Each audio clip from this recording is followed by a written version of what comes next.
हरे कृष्णा।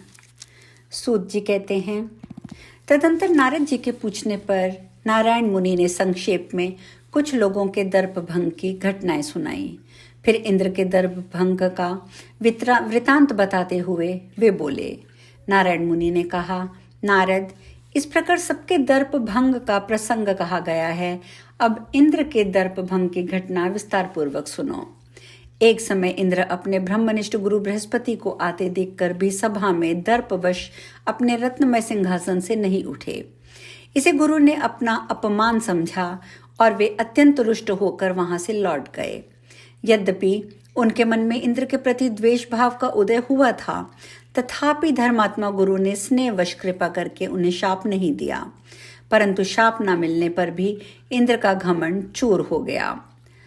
यदि दूसरा कोई धर्म अथवा प्रेम का विचार करके किसी के भारी अपराध करने पर भी शाप ना दे, तो भी उसका वह अपराध अवश्य फल देता है। नारद, धर्मदेव ही उस पापी का विनाश करते हैं। जो धर्मात्मा पुरुष जिस हिंसक या अपराधी को क्रोधपूर्वक शाप दे देता है, उसके उस शाप से अपराधी का अवश्य विनाश होता है। परंतु उस धर्मात्मा पुरुष का धर्म भी उसी मात्रा में क्षीण हो जाता है। इंद्र ने जो गुरु का अपमान स्वरूप अधर्म किया था, उसके कारण वे ब्रह्म हत्या के भागी हुए। ब्रह्म हत्या से डरे हुए इंद्र अपना राज्य छोड़कर एक पवित्र सरोवर में चले गए और सरोवर के कमलनाल में निवास करने लगे। भारतवर्ष में भगवान विष्णु का वह सरोवर पुण्यमय तीर्थ और तपस्वियों के तप का श्रेष्ठ स्थान है। वहां ब्रह्म हत्या नहीं जा सकती थी। उसी को पुराणवेत्ता पुरुष पुष्कर तीर्थ कहते हैं। इंद्र को राज्य भ्रष्ट हुआ देखकर धर्मात्मा हरिभक्त नरेश नहुष ने उनके राज्य पर बलपूर्वक अधिकार कर लिया। एक दिन मनोहर रंग वाली सुंदरी शची, उनकी जिनकी कोई संतान नहीं थी, पति वियोग के कारण व्यथित हृदय से आकाश गंगा के तट पर जा रही थी। उस समय रत्नमय अलंकारों से विभूषित उन सुंदर दंत पंक्ति वाली परम कोमांगलिनी महासती शची पर नहुष की दृष्टि पड़ी। उन्हें देखते ही नहुष के मन में दूषित वृत्ति जाग उठी। उसने शची के समक्ष विनय पूर्वक अपनी कुत्सित भावना की पूर्ति का प्रस्ताव रखा। इस पर शची ने कहा, बेटा, मेरी बात सुनो। महाराज, तुम प्रजा के भय का भंजन करने वाले हो। राजा समस्त प्रजा का पालक पिता होता है और वह सबकी भय से रक्षा करता है। इन दिनों महेंद्र राज्य लक्ष्मी से भ्रष्ट हो गए हैं और तुम स्वर्ग के राजा के पद पर प्रतिष्ठित हुए हो। जो राजा होता है वह निश्चय ही प्रजाजनों का पालक पिता है।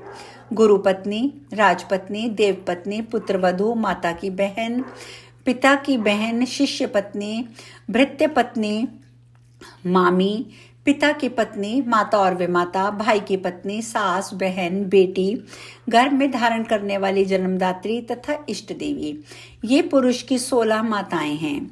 जो मनुष्य हो, तुम मनुष्य हो और मैं देवता की पत्नी हूँ, अतः तुम्हारी वेद सम्मत माता हुई। बेटा, यदि माँ के साथ रमण करना चाहते हो तो माता अदिति के पास जाओ।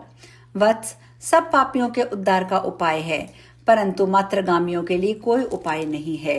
वे ब्रह्मा जी की आयु परंत कुंभिपाक नरक में पकाए जाते हैं। तत्पश्चात 7 कल्पों तक कीड़े होते हैं, फिर 7 जन्मों तक कोड़ी और मलेच होते हैं। उनका कदापि उद्धार नहीं होता, ऐसा ब्रह्मा जी का कथन है। अग्निरथ स्मृति कहती है, वेदों में उनके लिए कोई प्रायश्चित नहीं है।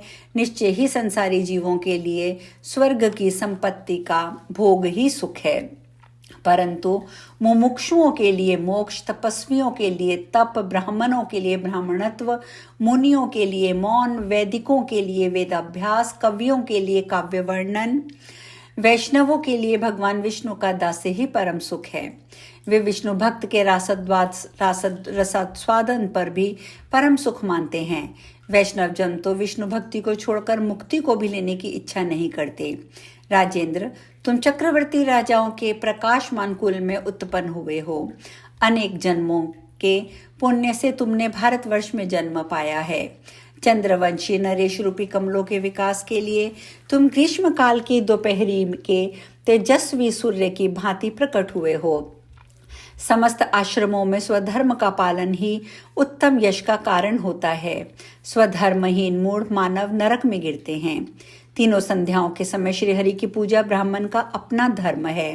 भगवत उच्चारण का पान तथा भगवान के नैवेद्य भक्षण करने के लिए अमृत से बढ़कर है। नरेश्वर, जो अन्न और जल भगवान को समर्पित नहीं किया गया वह मलमूत्र के समान है। यदि ब्राह्मण उसे खाते हैं तो सब के सब सुअर होते हैं। ब्राह्मण आजीवन भगवान के नैवेद्य का भोजन करें, परंतु एकादशी को भोजन ना करें, पूर्ण उपवास करें। इसी तरह कृष्ण जन्माष्टमी, शिवरात्रि और रामनवमी आदि पुण्य वासारों में भी उन्हें निश्चय ही यत्नपूर्वक उपवास करना चाहिए। ब्रह्मा जी ने जो ब्राह्मणों का स्वधर्म बतलाया है वह कहा गया है। नरेश्वर, पतिव्रताओं का व्रत पति सेवा है, वही उनके लिए उत्तम तप है। पर पुरुष पतिव्रताओं के लिए पुत्र तुल्य है, यदि नारियों का धर्म है। राजा लोग जैसे प्रजा का औरस पुत्रों की भांति पालन करते हैं, उसी प्रकार वे प्रजा वर्ग की स्त्रियों को भी माता का समान ही देखते हैं। विष्णु की प्रसन्नता के लिए यज्ञ करते हैं, देवताओं और ब्राह्मणों की सेवा में लगे रहते हैं, दुष्टों का निवारण और सत्पुरुषों का पालन करते हैं। राजन, सब कुछ भगवान श्री हरि को समर्पण कर देना सन्यासियों का धर्म है। सन्यासी एकमात्र गेरुआ वस्त्र, दंड और मिट्टी का कमंडल धारण करते हैं। सर्वत्र समान दृष्टि रखना, सदा श्री नारायण का स्मरण करना, यही उनका कर्म है। नित्य भ्रमण करना, किसी के घर में नहीं टिकना, लोभवश किसी को विद्या और मंत्र का उपदेश न देना। सन्यासी अपने लिए आश्रम भी नहीं बनाते, दूसरे किसी वासना को मन में स्थान नहीं देते, दूसरे किसी का साथ नहीं करते और आसक्ति और मोह से दूर रहते हैं। वह लोभवश स्वादिष्ट भोजन नहीं करते, स्त्री का मुख नहीं देखते, व्रत में अटल रहकर किसी गृहस्थ पुरुष से मनचाही भोज्य वस्तु के लिए याचना भी नहीं करते। ब्रह्मा जी ने यही सन्यासियों का धर्म बताया है। बेटा, यह तुम्हें धर्म की बात बताई गई है। अब तुम सुखपूर्वक अपने स्थान को जाओ। ऐसा कहकर मार्ग में मिली हुई इंद्राणी चुप हो गईं और राजा नहुष गर्दन टेढ़ी करके उनसे बोले। नहुष ने कहा, देवी, तुमने जो कुछ कहा वह सब उल्टी बात है। यथार्थ वैदिक धर्म क्या है ये मैं बताता हूँ।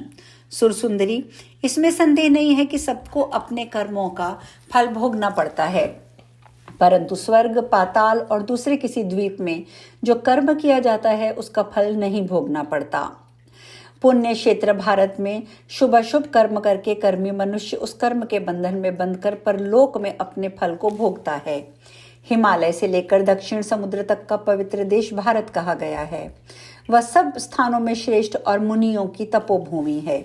वहां जन्म लेकर जीव भगवान विष्णु की माया से वंचित हो सदा विषय सेवन करता है और श्रीहरि की सेवा को भुला देता है। जो भारतवर्ष के में महान पुण्य करता है वह पुण्यात्मा पुरुष स्वर्ग को जाता है। वहां स्वर्गीय कन्याओं को अपनाकर चिरकाल उनके साथ आनंद भोगता है। मनुष्य मानव शरीर का त्याग करके स्वर्ग में आता है, किंतु सुंदरी, मैं अपने शरीर के साथ यहाँ आया हूँ। देखो मेरा कैसा पुण्य है। अनेक जन्मों के पुण्य से मैं अभीष्ट स्वर्ग में आया हूँ। तदंतर न जाने किस पुण्य से तुमसे मेरा साक्षात्कार हुआ है।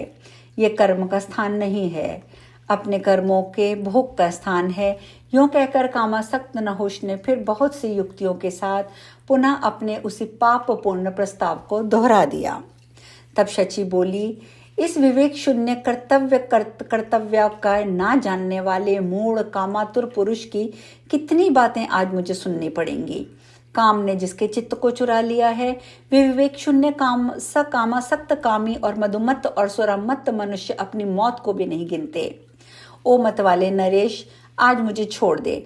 मैं तेरे लिए माता के समान और रजस्वला हूँ। आज मेरी ऋतु का प्रथम दिन है।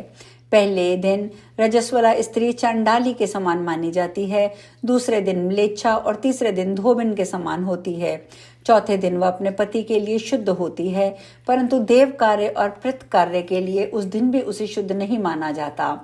दूसरे के लिए वह उस दिन असत शुद्रा के समान ही होती है। जो पहले दिन अपनी रजस्वला पत्नी के साथ समागम करता है वह ब्रह्म हत्या के चौथे अंश का भागी होता है, इसमें संशय नहीं है। वह पुरुष देव कर्म और प्रतकर्म में सम्मिलित होने के योग्य नहीं रह जाता। वह लोगों में अधम, निंदित और अपयश का भागी समझा जाता है। दूसरे दिन जो रजस्वला स्त्री के साथ काम भाव से समागम करता है उसे गोहत्या का पाप लगता है। मनुष्यता से वह गिरता है और कलंकित हो जाता है। जो तीसरे दिन रजस्वला पत्नी के साथ समागम करता है वह मूढ़ भ्रूण हत्या का भागी होता है, इसमें संशय नहीं है।